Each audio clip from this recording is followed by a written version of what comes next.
대화로 말씀을 시작하고자 합니다. 어떤 회사에서 신입사원을 뽑았습니다. 신입사원을 뽑았는데 면접 시험을 봤습니다. 면접관이 문제를 냈는데 어떤 문제를 냈냐면 서울에서 부산까지 가는 가장 빠른 방법은 무엇입니까? 라는 질문을 했다고 합니다. 그래서 많은 사람들이 대답을 했습니다. 어떤 사람은 비행기가 가장 빠릅니다. 이렇게 대답을 했습니다. 비행기를 타면 뭐 1시간 정도? 이 정도밖에 안 걸리죠. 그랬더니 어떤 사람은 아닙니다. KTX가 제일 빠릅니다. KTX는 대략 한 2시간 반 정도? 이 정도 소요가 됩니다. 아니, 비행기는 1시간밖에 안 걸리는데 KTX가 왜 더 빠르냐 그랬더니 수속 밟고 대기하고 뭐 이렇게 하다 보면 오히려 KTX보다 시간이 더 걸린다는 것입니다. 그래서 어떤 사람은 아닙니다. 승용차가 제일 빠릅니다. 고속도로를 달리는데 속도 무시하고 막 밟으면 이론적으로 한 160 정도 밟으면 제가 계산을 해보니까 2시간 반 걸립니다. 서울에서 부산까지 160km. 여러분 밟아 보실 자신 있습니까? 그런데 슈퍼카를 타고 진짜 목숨을 내걸고 190, 200 밟으면 2시간 안에도 들어온다고 합니다. 목숨이 많은 사람들은 그럴 수 있겠는데 어쨌든 다양한 방법으로 서울에서 부산까지 가장 빠른 방법을 제시를 했는데 그런데 면접관의 마음을 가장 흡족하게 했던 대답이 있습니다. 그것은 바로 무엇을 타고 가느냐가 중요한 것이 아니라 사랑하는 사람과 함께 가는 것이 가장 빠릅니다. 일리가 있습니까? 그렇습니다. 사랑하는 사람과 함께 가면 아무리 느린 완행 열차를 타고 가도 얼마나 시간이 빨리 지나가는지 모릅니다. 그런데 정말 싫은 사람과 함께 가면 1시간짜리 비행기를 타고 가도 지옥과 같은 시간을 날아가게 됩니다. 이 예화를 제가 생각을 하면서 개인적으로 오늘 이 설교에 대한 생각이 잠깐 들더라고요. 우리 성도님들은 주일날 오전 예배 설교가 길게 느껴질까 짧게 느껴질까 속으로 이런 생각을 많이 했습니다. 간절히 원하기는 설교가 되게 짧게 느껴지는 은혜가 있으시기를 주님의 이름으로 축복합니다. 아멘 하시면 몇 분 안 되네. 심리학에서는 이것을 시간 지각이라는 현상으로 얘기를 합니다. 그러니까 시간이 이제 물리적인 시간이 흘러가는 시간에 비해서 내가 지각하는 시간이 다르게 느껴진다라는 것이죠. 그러니까 좋은 경험, 좋은 사람, 좋은 조건, 내가 좋아하는 것 이런 것을 할 때는 똑같은 시간이지만 빨리 지나가고 그런데 내가 싫어하는 것, 억지로 해야 되는 것, 불편한 것 뭐 이런 걸 가지고 어떤 일을 진행하게 되면 똑같은 시간이라도 길게 느껴질 수밖에 없다라는 것입니다. 그러니까 어떤 조건이나 환경이 중요한 것이 아니라 중요한 것은 뭐냐면 관계입니다. 관계. 많은 사람들이 행복한 인생 이렇게 꿈을 꾸고 그것을 추구하며 살아가고 있습니다. 돈을 많이 벌면 많이 가지면 행복하다라고 생각할 수 있겠지만 이 예화에서도 빗대어서 우리가 알 수 있는 것처럼 많이 소유하고 그러니까 조건이 좋다고 해서 환경이 좋다고 해서 절대 행복한 건 아니라는 거예요. 그러면 어떻게 하면 행복하냐? 관계가 좋아야 행복해진다라는 것입니다. 가정에서 부부 관계가 행복하지 못합니다. 늘 싸우고 늘 이렇게 서로 대립하고 이러면은 아무리 좋은 집에 살아도 행복할 수가 없습니다. 자녀하고 부모 관계가 좋지 않습니다. 아무리 맛있는 음식을 먹고 지내도 행복할 수가 없습니다.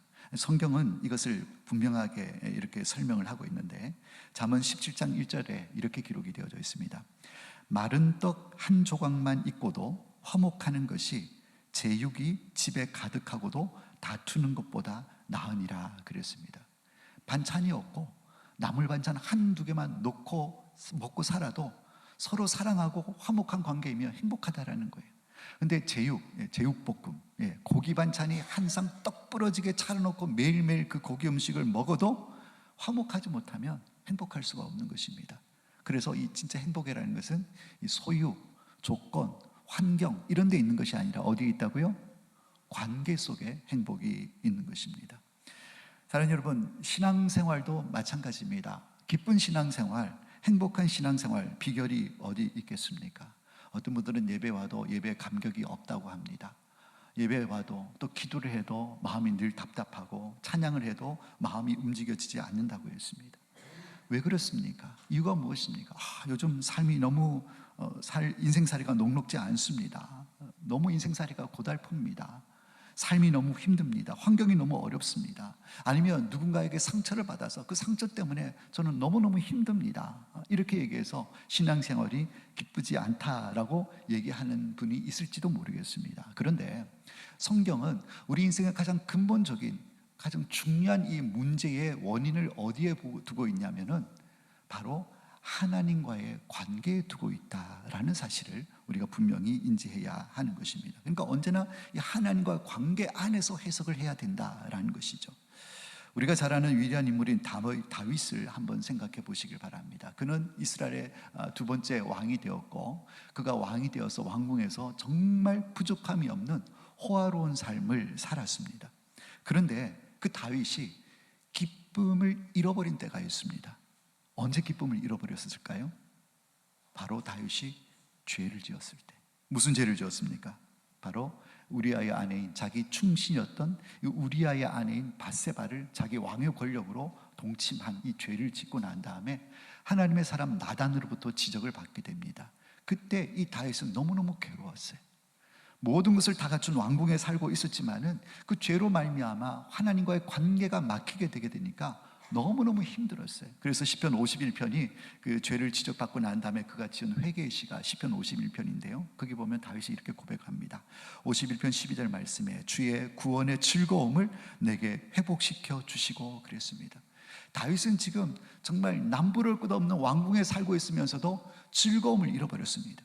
하나님께서 나를 구원해 주시고 자녀 삼아 주시고 나를 왕 삼아 주신 하나님께서 베풀어 주신 그 은혜와 사랑을 누리지를 못하고 그 즐거움을 잃어버렸습니다. 그래서 고백하기를 주의 구원의 즐거움을 내게 다시 회복시켜 달라고, 내 신앙의 기쁨과 즐거움을 회복시켜 달라고 이렇게 기도로 고백하며 나아가고 있다라는 것입니다. 뭐 권력이 없어서, 돈이 부족해서, 먹는 것이 부족해서 하나님께 부르짖는 것이 아닌 것입니다. 하나님과의 관계가 무너졌기 때문에 그 관계를 무너짐으로 말미암아 잃어버린 그 기쁨을 다시 회복하고 되찾기 위해서 하나님께 울부짖었다라는 것입니다. 여러분, 신앙생활, 기쁜 신앙생활, 즐겁고 행복한 신앙생활은 환경이나 조건에서 오는 것이 아니라 하나님과의 관계에서 온다는 사실을 꼭 기억하시기를 주님의 이름으로 축복합니다. 여러분, 하나님은, 나는 아무런 하나님과의 문제가 없습니다. 하나님하고 나하고는 문제는 없지만 교회 안에 오니까 보기 싫은 사람이 있는 거예요. 사이에 안 좋은 사람이 있는 것입니다. 그 사람 때문에 예배가 힘들고, 그 사람 때문에 기도도 안 되고, 그 사람 때문에 신앙생활이 즐겁지도 않고 헌신하고 싶은 마음도 안 듭니다. 그 사람만 없었으면 내가 기쁘게 신앙생활을 할 수 있을 텐데, 그런데 하나님하고 나하고는 문제가 없어요. 이렇게 얘기하신 분이 계시는데 정말 하나님과의 문제가 없을까요? 옆에 있는 지체와의 문제일까요? 우리가 잘 생각해 봐야 한다는 것입니다. 시편 51편이 밧세바와 죄를 짓고 난 다음에 지은 다윗의 시라고 말씀을 드렸습니다. 그런데 이 다윗의 51편의 고백을 보면 아주 놀라운 고백을 하고 있습니다. 51편 4절 말씀에 보면 내가 주께만 범죄하여 주의 목전에 악을 행하여 싸우니 그랬습니다. 나단 선지자가 야, 네가 왕이 돼가지고 네 충신의 이 부하의 아내를 취해서 그렇게 동침하는 죄를, 간음죄를 지었느냐라고 지적했을 때에 여러분 솔직하게 한번 생각해 보시길 바랍니다. 다윗이 누구에게 죄를 지었습니까?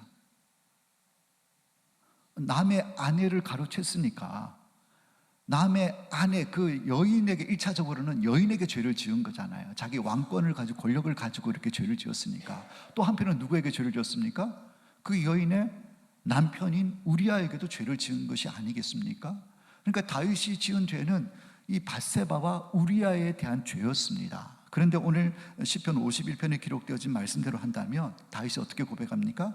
내가 주께만 범죄하여 그랬습니다. 나는 우리아나 밧세바에게 죄를 지었다라고 고백하지 않고 하나님께 죄를 지었습니다. 이렇게 고백을 하고 있다라는 것입니다. 여러분, 이것이 무엇을 의미하는 것이겠습니까? 물론 밧세바에게 죄를 지었습니다. 그의 남편에게 죄를 지은 것이지만 이 죄의 근본은 결국은 하나님의 명령을 거역하고 거스린, 하나님께 대한 범죄였습니다 라는 것을 다윗이 고백하고 있다는 것입니다. 그러니까 결국은 하나님 앞에 죄를 지음으로 말미암아 하나님과의 관계가 깨어지게 된 거예요.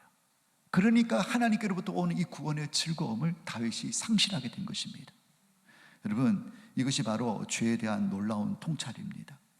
왜 우리 신앙생활이 기쁘지 않습니까? 왜 우리 신앙생활이 행복하지 않습니까? 내 안에 죄가 있기 때문입니다.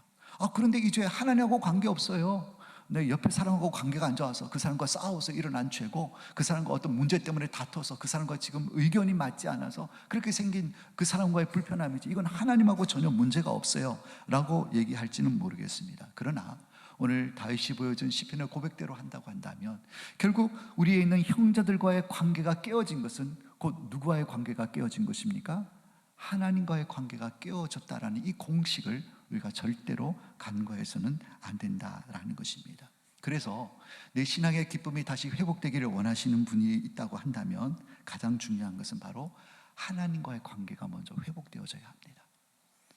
그 사람의 문제이기도 하지만, 누군가와의 싸움과에 일어난 그 마찰로 일어난 문제이기도 하지만, 근본적인 문제는 누구와의 문제라고요?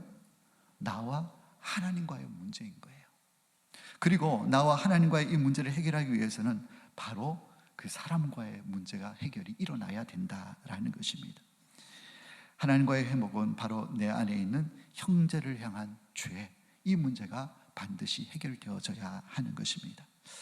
오늘 우리가 본문을 통해서 이제 우리가 회복에 대해서, 화목에 대해서 오늘 말씀을 살펴볼 텐데요, 하나님께서 어떻게 화목을 회복하셨는지, 그리고 우리가 화목을 회복한 자로서 우리는 어떻게 살아가야 되는지 오늘 말씀을 통해서 도전받고 함께 은혜를 나누었으면 좋겠습니다. 먼저 우리가 생각해 볼 원리는, 화목이라는 것은 나한테서 출발하는 것이 아니라 하나님으로부터 시작되어진다는 것입니다. 화목은 누구로부터 시작되어진다고요?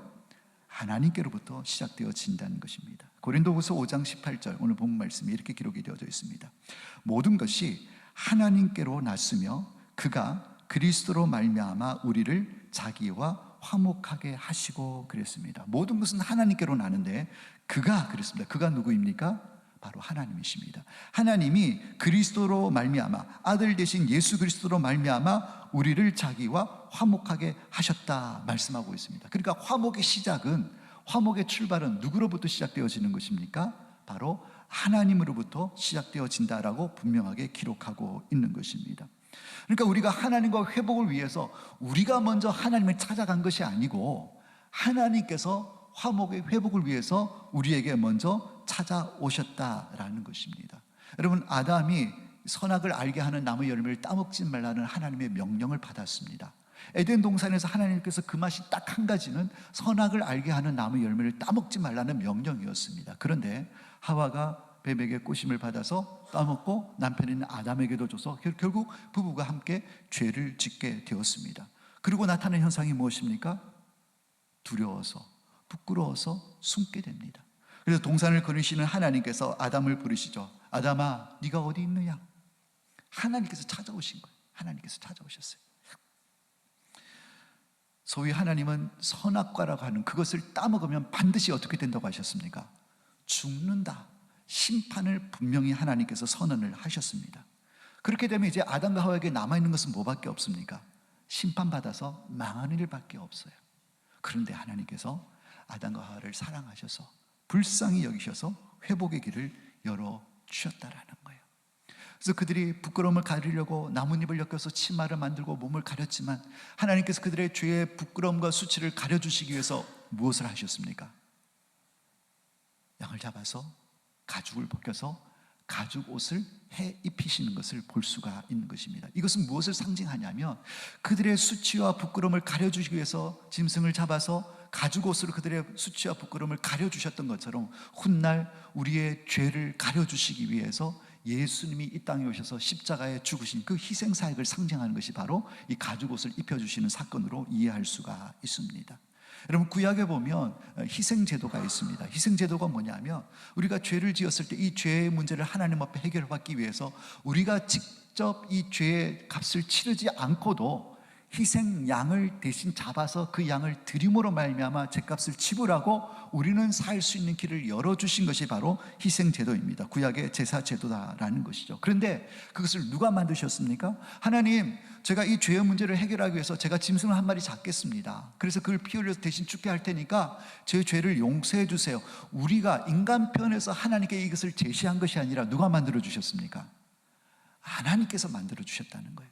우리의 살 길을 하나님께서 열어주셨다라는 거예요. 예수님을 보내주신 것도, 구약의 희생제단을 만들어주신 것도, 아담과 하와에게 가죽옷을 입혀주신 것도, 이것은 다 어디로부터 시작되어졌습니까?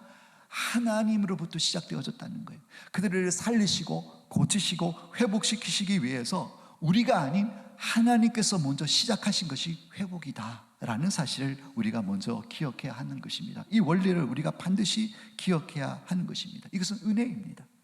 오늘 본문 18절 19절 보면 반복되는 표현이 나옵니다. 어떤 표현이 나오냐면 화목하게 하시고라는 표현이 각각 한 번씩 반복이 되어져 있습니다. 누가 화목하게 하십니까? 하나님께서 화목하게 하시려고 예수 그리스도를 십자가에 내보내주셨잖아요. 하나님께서 화목하게 하시려고 희생제사의 제대로 우리에게 주셨잖아요. 하나님께서 화목하게 하시려고 가죽옷을 해 입히셨잖아요. 그러니까 하나님께서 먼저 다가오시고 손을 내밀어 주셨기 때문에 우리가 살 소망이 생기게 되었다라는 것입니다. 그래서 화목은 누구로부터 시작되어진다? 하나님으로부터 시작되어진다. 여러분, 이 원리가 너무너무 중요하다는 거예요. 하나님께서 다가오실 수밖에 없으셨습니다. 다가오셔야 됩니다. 왜냐하면 우리 편에서는 하나님께로 절대 다가갈 수 없는 존재들이니까. 전적 타락, 전적 무능이 우리의 모습이니까.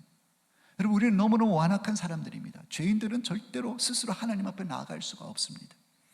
이스라엘 역사를 보십시오. 하나님께서 이스라엘 백성들을 끊임없이 경고하시면서 야, 돌이켜라, 돌아와라 라고 그들에게 말씀하셨습니다. 그런데 이스라엘 백성들이 보여준 태도는 완악함이었습니다. 예레미야 44장의 말씀에 보면 그들은 하나님께서 돌아오라고, 우상 숭배를, 우상을 버리고 내게 돌아오라고 하나님께서 말씀을 하시는데 그들은 끊임없이 완악하게 하나님 앞에 반역을 했습니다. 그러면서 우리 대놓고 우상 숭배하겠다고 하나님께 거역하는 그들의 모습을 볼 수가 있습니다. 예레미야 44장 17절 말씀에 보면 어떤 내용들이 있냐면 우리가 오히려 우상을 섬길 때 더 잘 살았다, 그렇게 얘기를 하고 있습니다. 우상을 섬겼을 때 더 먹을 것이 풍성했고 복을 받았고 재난이 없었다라고 예레미야 44장 17절에 얘기를 하고 있습니다. 얼마나 완악한지 모릅니다. 그럼에도 불구하고 완악한 그들을 하나님은 포기하지 아니하셨다라는 것이죠. 로마서 10장 21절 말씀에 보면 순종하지 아니하고 거슬러 말하는 백성에게 내가 종일 내 손을 벌렸노라 하였느니라 그랬습니다. 여러분, 죄인들을 향한 하나님의 사랑이 얼마나 큰지 느낄 수가 있습니까? 원래 죄를 지으면 잘못한 사람이 사과해야 합니다. 죄를 지은 사람이 먼저 엎드려야 되고 은혜와 긍휼을 구해야 하는 것입니다. 그런데 로마서 10장 21절 말씀에 보면 순종하지도 않았고 거슬러 말하는, 다시 해서 거역하는 백성에게 내가 종일 내 손을 벌렸다. 이 얘기가 무엇입니까? 돌아와라, 돌이켜라. 죄를 지은 자는 이스라엘 백성인데 오히려 하나님께서 죄를 지은 자들 향해서 팔을 벌리고 돌아오라고 기회를 주시고 은혜와 긍휼을 베풀어 주고 계신다라는 것이죠. 하나님의 크신 사랑입니다. 포기하지 않는 사랑입니다. 왜요? 우리를 사랑하시니까. 그리고 그분은 아버지가 되시기 때문에 그래서 손을 내밀 수밖에 없으셨다라는 것이죠. 요한일서 4장 10절 말씀에 이렇게 기록이 되어져 있습니다. 사랑은 여기 있으니 우리가 하나님을 사랑한 것이 아니요 하나님이 우리를 사랑하사 그랬습니다. 우리가 하나님을 사랑한 것이 아니고 하나님 편에서 먼저 우리를 사랑하셨다라는 거예요. 여러분, 이 원리가 얼마나 중요한지 모릅니다. 왜냐하면 우리가 화목을 소망하고 있고 회복하기를 원하고 있는데 그 화목의 시작과 출발이 누구라고요? 하나님이라는 거예요. 그래서 우리가 화목하기를 원한다고 한다면, 화목을 회복하기를 원한다고 한다면 내가 결단한다고 되는 게 아니라는 것입니다. 내가 의지를 가지고 내가 화목해야지, 내가 저 사람과 화평해야지, 내가 어떻게 마음 먹는다고 해서 화목할 수 있는 게 아니라는 거예요. 왜냐하면 화목은 어디로부터 온다고요? 하나님께로부터 출발하기 때문에 그렇습니다. 내 안에서 의지와 결단을 가지고 화목하겠다고 해서 되는 게 아니라고요. 이 원리가 너무너무 중요합니다. 여러분, 그래서 나의 의지적인 결단이 아니라 화목의 회복을 위해서 필요한 것이 무엇입니까?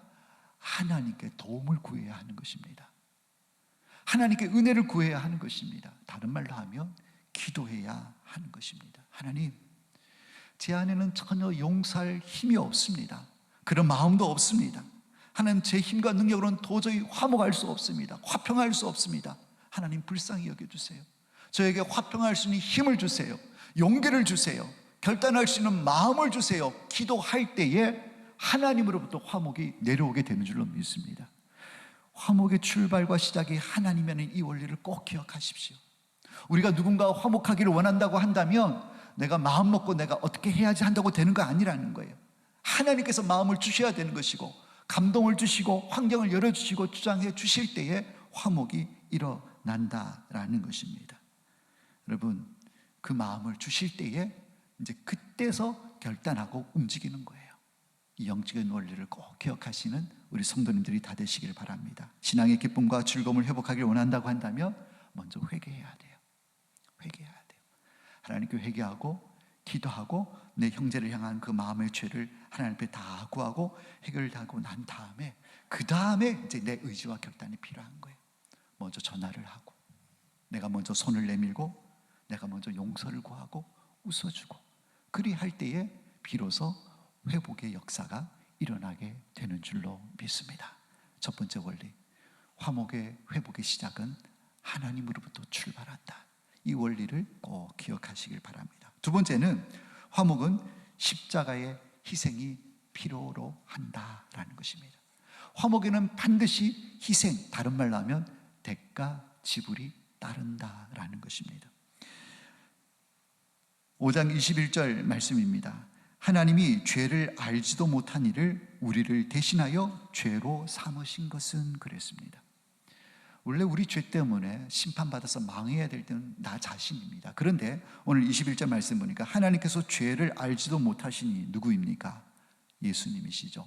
이 예수님을 우리의 죄를 대신해서 죄 삼으셨다는 거예요.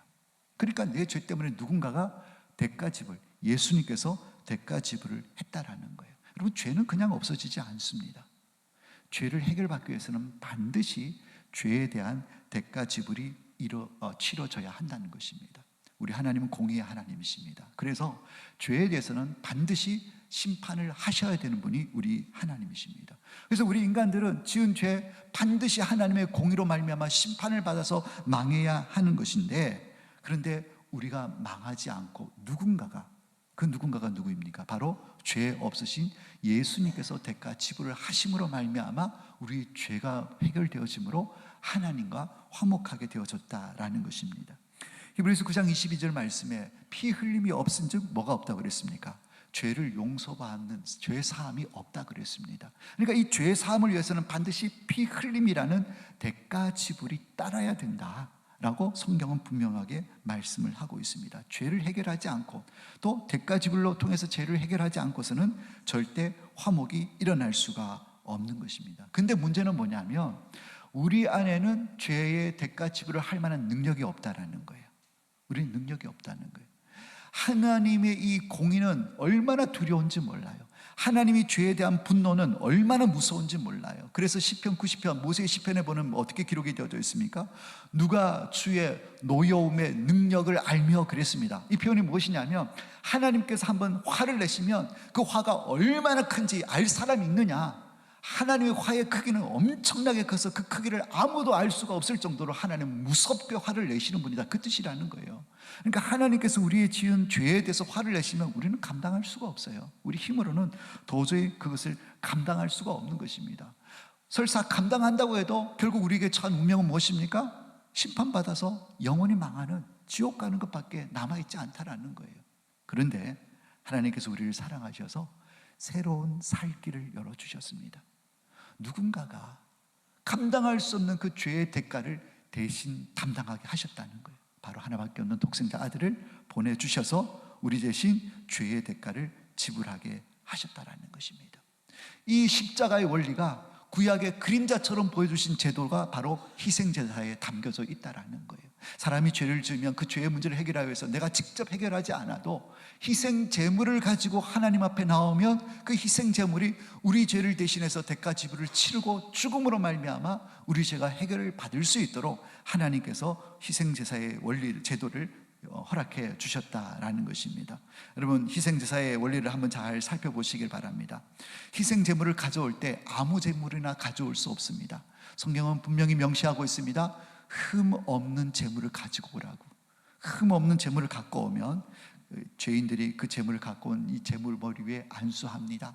안수하는 의미가 있다고 제가 말씀드렸죠. 안수하게 될 때에 나의 죄가 흠이 없는 그 희생 제물에게로 전가가 되어집니다. 그래서 안수하는 순간 내 죄는 이 희생 제물에게 넘어가게 되는 것입니다. 그리고 흠이 없는 이 희생 제물의 깨끗함과 완전함이, 의로움이 나에게로 넘어오게 되는 것입니다. 그래서 내 죄에 대한 대가 지불을 이 희생양이 감당함으로 말미암아 우리는 죄에서 자유하게 되는 것입니다. 이 원리가 십자가의 원리인 것이죠. 예수님께서 십자가에 못 박히게 될 때에 나의 이 죄가 예수님께로 전가되어지게 되고 죄 없으신 예수님의 의로움이 나에게 넘어오게 되는 줄로 믿으시길 바랍니다. 그래서 나는 의롭게 되어지고 예수님은 죄인이 되어짐으로 말미암아 피 흘려서 죽으심으로 말미암아 나의 죄에 대한 대가 지불을 예수님께서 담당해 주셨습니다. 그것을 믿는 것이 예수를 믿는 것이고 그것이 복음인 줄로 믿습니다. 사랑하는 여러분, 우리는 십자가를 너무나 쉽게 생각하는 경우가 있습니다. 그러나 십자가는 너무너무 무서운 것입니다. 하나님의 아들이 죄 때문에 피 흘려서 생명을 잃은 곳이 바로 십자가이고 하나님의 진노가 온전하게 쏟아진 장소가 바로 십자가인 것을 생각한다면 우리는 그 십자가의 희생 때문에 살아난 존재이고 예수님의 그 대가 지불로 말미암아 죄에서 자유하게 된 그런 존재라는 사실을 우리가 분명히 깨닫게 될 때는 감사와 감격이 끊이지 아니하는 신앙생활을 살아갈 수밖에 없는 줄로 압니다. 여러분, 화목에는 반드시 대가 지불, 희생이 따른다라는 이 원리를 기억하시길 바랍니다. 그러면 이것이 우리 삶으로 한번 끌어왔을 때 어떻게 적용을 할 수 있겠습니까? 부부 관계가 지금 화목하지 못합니다. 관계가 깨어져 있어요. 이건 두 번째 원리 기억한다고 한다면 화목에는 반드시 뭐가 따른다? 십자가의 희생이 따른다라는 거예요. 두 사람이 화목하지 못하는데 이 화목을 도모하기 위해서는 반드시 누군가 하나가 뭘 해야 된다는 거예요. 희생을 해야 된다는 거예요. 화목에는 반드시 대가 지불을 따르는데 부부가 서로 나를 세우고 있다고 한다면, 이 관계가 화목되기를 원한다고 한다면 반드시 누군가는 자존심을 내려놔야 합니다. 누군가는 손해를 봐야 합니다. 그럴 때 화목은 일어난다는 거예요. 대가 지불, 희생하지 않고서는 서로 나는 양보할 수 없다고, 나는 물러날 수 없다고 그러면 절대로 화목할 수가 없는 것입니다. 교회 안에서도 마찬가지입니다. 내가 좀 더 손해보려고 그러고 또 내가 이기심을 좀 내려놓고 정말 끝까지 갈 때까지 가보자, 이래서는 절대 화목의 역사가 일어날 수가 없는 것입니다. 우리 주님께서 우리를 위해서 먼저 자기 생명을 내어놓아서 희생하셨던 것처럼 여러분, 화목을 원하시는 자리에 계신다고 한다면 우리가 먼저 희생하고 헌신하고 내어놓을 수 있는 이런 은혜가 있으시기를 예수님의 이름으로 축복합니다. 그럴 때에 화목의 회복은 일어나게 되는 것입니다. 세 번째는 이 화목하게 된 성도는 화목하게 하는 사명이 있다라는 원리를 기억하시길 바랍니다. 화목하게 된 성도, 여러분, 우리가 화목하게 되지 않았습니까? 예수님의 희생 사역을 통해서 죄인된 우리가 하나님과 화목하게 되어졌습니다. 그러면 화목하게 된 그에게는 어떤 사명이 있다? 화목하게 하는 사명이 있다라는 것입니다. 고린도후서 5장 1절 말씀에 보면 그리스도로 말미암아 우리를 자기와 화목하게 하시고 또 우리에게 화목하게 하는 직분을 주셨으니, 예수님을 통해서 우리가 하나님과 화목하게 된 사람들은 우리에게 무엇을 주셨냐면 화목하게 하는 직분을 주셨다라고 말씀하고 있습니다. 오늘 보면 20절 말씀에도 그러므로 우리가 그리스도를 대신하여 사신이 되어라고 되어 있습니다. 이 사신이라고 표현은 뭐냐면 쉽게 얘기하면 대사, 외교관 이렇게 생각하면 되는 것입니다. 예수님을 대신하는 사역자 이렇게 생각하면 되는 것입니다.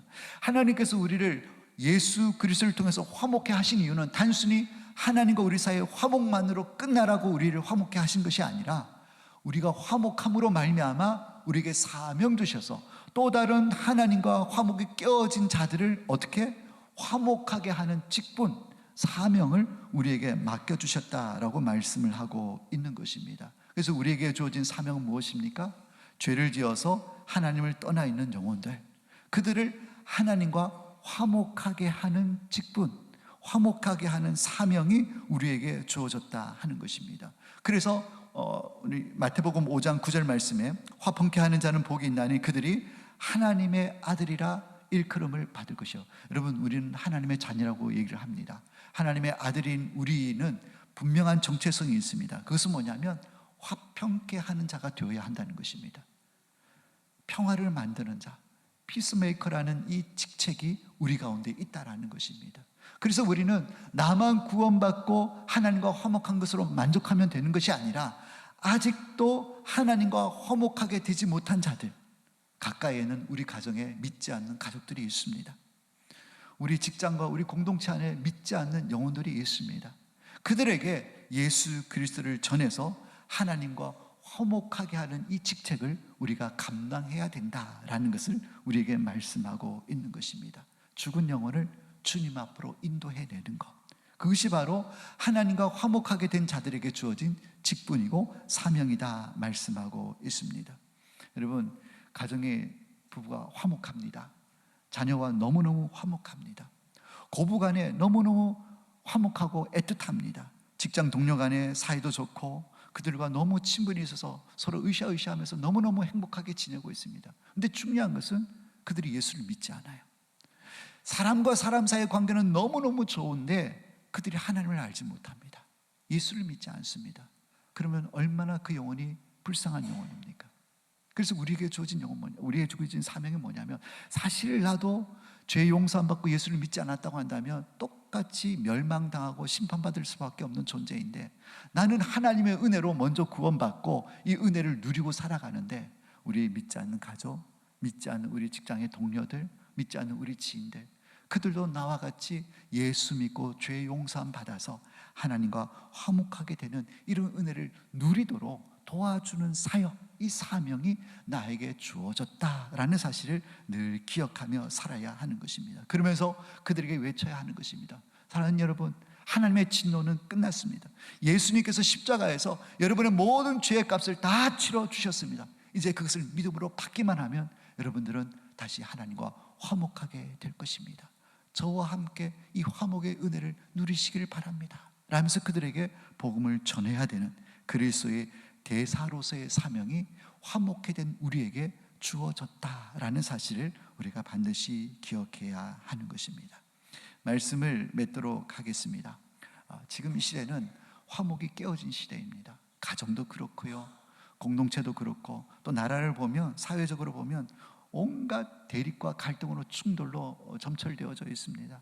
시대의 아픔을 우리가 바라보게 되는 것입니다. 근데 이런 시대 상황 가운데서 하나님께서 저와 여러분들을 화목케 하는 직분을 주셔서 화목의 대사로 불러주신 줄로 믿습니다. 이 화목은 하나님께서 먼저 시작하셨고 또 십자가의 희생으로 이루어진 화목입니다. 이제는 우리가 그 화목의 사명을 감당해야 합니다. 그러기 위해서는 오늘 주신 말씀의 원리를 꼭 기억하시길 바랍니다. 화목의 시작은 나에게서 나오는 것이 아니라 하나님께로부터 출발한다. 그래서 기도해야 되는 것입니다. 그리고 내가 먼저 나와 관계가 어려운 껄끄러운 형제들을 먼저 용서하고 그들과 관계가 회복되어지게 될 때 먼저는 내가 화목의 회복의 역사가 일어나게 될 것이고, 화목되어진 자로 우리 가정 가운데서, 우리 공동체 가운데서 화목케 하는 자로서의 사명을 감당하게 될 줄로 믿습니다. 감당하게 될 때 또 두 번째 원리가 무엇입니까? 대가 지불이 없이는, 십자가의 희생이 없이는 화목이 일어나지 않는다. 그래서 내가 먼저 화목하게 된 자로서 내가 먼저 손해보고, 내가 먼저 손 내밀고, 내가 먼저 자존심을 숙이고, 내가 먼저 고개를 숙이고, 내가 먼저 용서를 구하고, 이렇게 될 때에 화목해 하시는 하나님의 놀라운 역사가 우리의 삶의 현장에 일어나게 될 줄로 믿습니다. 내가 살고, 가정이 살고, 우리 교회가 살고, 나라와 민족이 사는 역사가 바로 나의 화목을 통해서 일어날 수 있기를, 또 나의 순종을 통해서 일어날 수 있기를 예수님의 이름으로 축원합니다. 그런 귀한 은혜를 위해서 함께 기도하시고 힘차게 달려가시는 우리 방개교회 공동체가 되시기를 예수님의 이름으로 축원합니다. 기도하겠습니다.